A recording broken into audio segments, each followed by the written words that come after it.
Sober Fierce, Episode 7, Ditching Alcohol Allows for Increased Focus, Motivation, and Freedom from Anxiety. Hi, I am Erin Frame, and I'm here with another podcast of Sober Fierce. I am pumped, man. You know, I have been sober since the first of the year, and you know, what I'm finding is sobriety equals freedom.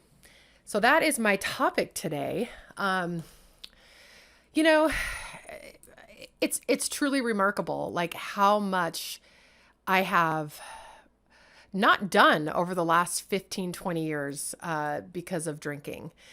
All the things that I would say no to, never really pushing my brain to learn more, just really masking everything. And another thing I've really noticed since I started this journey is that anxiety that I thought I had, which I did have, but it was absolutely created by myself, by me. It was created by drinking too much alcohol all the time. Just to be able to be out in the world and something happens, like, you know, I'm driving down the street and I see something that's maybe like a dog or, you know, in the past, my whole entire inside would turn outside. Like my anxiety would be through the roof. You know, and all I could think about was, gosh, you know, I need a little mini wine. I need something that's going to numb that. And I'm finding that the anxiety just isn't there. I mean, the things that I was anxious about before are just gone. I recently told my mom, you know, she's always worried so much about me because, you know, I have had anxiety and worried just how am I going to function in life? What am I going to do? You know, and honestly, I wish I would have just quit drinking so long ago because it's, you know, I always thought it would be a punishment to not drink. What a horrible thing to not have fun anymore, you know? And to be honest, that's probably one of the more challenging things for me is, you know, my anniversary was yesterday, 12 years married and 18, 19 years together. I'm truly blessed to have him in my life. He lets me be me, no matter if it's crazy me, drunk me, sober me. He supports me. So that's phenomenal. But you know, my first thought was, oh my gosh, I usually get a bottle of Vouv, you know, like let's get some good or some Mum or like you know, a Brut, Rosé Brut. And I'm like, what do I buy? Like, I don't know what to do. I don't know how to celebrate my anniversary. And of course with COVID, it's like, we're not going to restaurants still. So it was weird. So I bought him a beer. I know this is how we do things, but I bought him a beer and a card because I didn't want him to not have his beer. You know, it's like he doesn't drink much and he drinks less now because I'm not drinking. But it was a whole different thing for sure. We had a great time. I mean, it was totally different. I drank my kombucha, Ren, I got it now, kombucha. He had some beer. We made a nice dinner together and I felt great and I woke up feeling great. And there's just so much, you know, to say about creating new ways to have fun. I think that's probably going to be my biggest struggle. And of course, once we're kind of through this pandemic, I want to do all the things I haven't let myself do for 15, 20 years, like travel without, you know, literally the thought of traveling before for me was horrifying. I mean, we talked about this a bit, the claustrophobia, you know, just the whole idea of it was horrifying to leave my house, my home base where I hide, you know, where I can drink and be myself and not have to worry about anything. So I'm really kind of, you know, looking forward to all these adventures, but every single thing I do is definitely going to be, challenging. But can I tell you, I'm so excited about it. And one of the things I'm noticing is that my brain is exploding with, you know, ideas and new ways to do things that, you know, I thought before, like I had, you know, ADHD, which I know I do. I was diagnosed with that. But I find that my brain is so much clearer, more focused. I don't feel like I used to, and I was actually medicated for ADHD. I just think alcohol played such a big role, in the reasons for the medications that I was on. Now I'm still on an antidepressant. I was diagnosed with depression years and years and years and years ago, and it's super common. And I'm the one person I have no problem with. If you have to take a med, you have to take a med. My therapist said to me, well, Erin, if you had a vitamin D deficiency, what would you do? You take a vitamin D supplement. So especially when it comes to depression, it's nothing to mess around with. So I actually had something happen to me. So I applied for some health insurance that they're pretty strict on their, guidelines to approve me. And I got denied. And I find myself to be extremely healthy. And so the poor guy that's, I'm dealing with in regards to this, he's reading off to me why they denied me, severe depression, severe anxiety, some heart palpitations, literally most of these things. Oh, I'm sorry. ADHD. Most of these things I truly feel were just completely amplified because of my alcohol use. I haven't had a heart palpitation since I quit drinking. So in a way, that's a really powerful thing there. I mean, I was denied for insurance because of the symptoms that I was having from alcohol. Oh my gosh.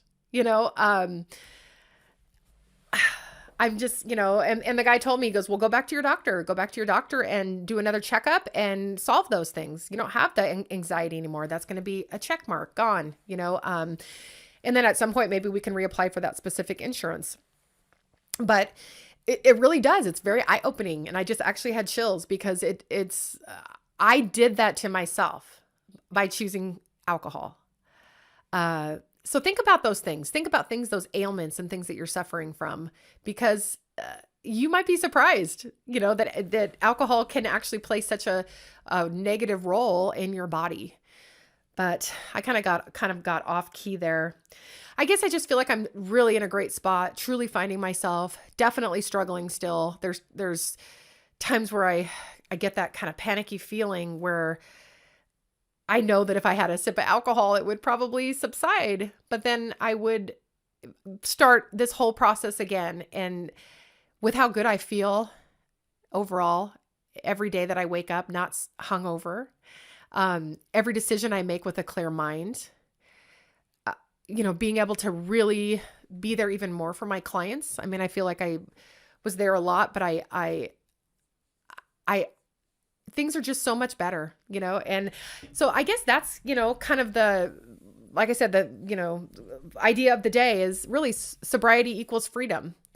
And just think about all those things that you haven't been doing. And I challenge you, if you're planning or thinking about this journey, at the end of your life, would you want to think that alcohol, of all things, kept you from experiencing life to the fullest? And that's always been kind of one of my mottos. It's on my Facebook page, live life to the fullest. And I was here I put this out there, and I'm not living my life to the fullest, So yeah, I'm going to be that sober friend, and I'm freaking so proud of it. Like, I just got my logo finished, and I'm actually going to talk to Ren today, my graphic gal, and we're going to start making hats, and we're going to start making shirts, and I'm going to start putting it out there, because you got to own your sobriety. And to me, the fact that I was in an alcohol haze for so long, but yet now I'm not, I'm kind of glad. I mean, I'm sorry it took me so long, but it's kind of a blessing in a way that I was able to see that side of me, to know what this other side of me can do. Fierce is amazing. That's how I feel. I was talking to my sister-in-law earlier about something, and she's like, I really like this sober, fierce Erin, this fierce Erin, and I just find that I'm just so much more confident. And I had a partner once in real estate, and he always called me borderline cocky. And that's truly who I am. But, that's kind of my message for today is, get sober and find freedom, period.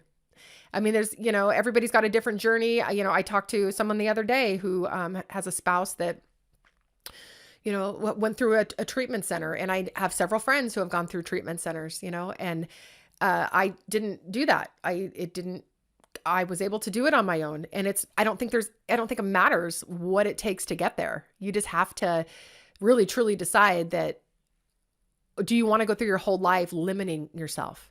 I would say I was a third of myself. And I'm not lying. So many things I've missed. So many things, my sister-in-law, I feel bad. And I know she'll listen to this too, but all the things that she tried to pull me to do, and it would just give me anxiety. I'd be like, I'm not doing that. I'm not flying to some other country. I'm not going for that hike. I'm not doing that mountain. Granted, some of those are extreme. Yes, she knows what I'm talking about, but, I just, I'm glad I'm not too old to take part in these things. Cause guess what? I'm getting my vaccine tomorrow. I'm pumped. I get my next one, 3 weeks after that, my husband will have his too, and watch out, world. I'm going to do things differently, and you're going to be part of that journey, and I guess I kind of want to end on this note. I want to hear more stories. So people who are listening to this, I would love it if you'd reach out to me. I'd love to know kind of where you're at in your journey.